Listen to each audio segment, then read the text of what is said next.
High guys, welcome to our blog. तर तुम्हाला मी आज दाखवणार आहे आमच्या घराच्या साईडचं छोटंसं गार्डन. चला तर मग जाऊया. तर हे इथून असं इथून ओपन करायला लागतं.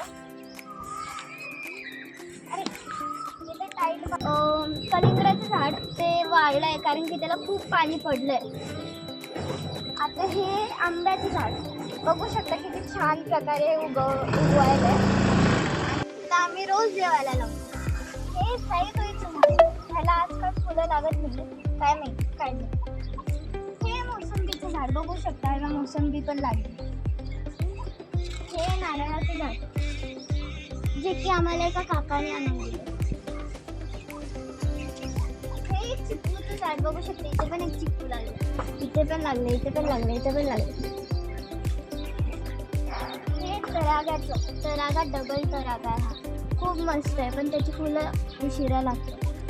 हे सीताफळ जे की पुढच्या वर्षी येईल, तुम्हाला पण दाखवेन. हे बकोळा काय माहिती आजोबाने आणून लावलं. ह्याला पण फुलं असतात, हे बघा उगवायला येते. हे पेरू, ह्याची फुलं बघा लागलेत, पेरू लागतील यावर्षी. आणि हे आहे आवळा, बघू शकता किती मस्त प्रकारे उगवतोय तो. या झाडाचं सध्या तरी मला नाव माहित नाहीये, तुम्ही कमेंट करून सांगा कुठलं झाड आहे हे. आणि आम्ही या झाडांची कशी काळजी घेतो, कसं पाणी टाकतो हे तुम्हाला पार्ट 2 मध्ये कळेल. So guys bye. Hey guys, आमच्या चॅनलला प्लीज लाईक सबस्क्राईब करा आणि बेल आयकॉनला क्लिक करा. बाय.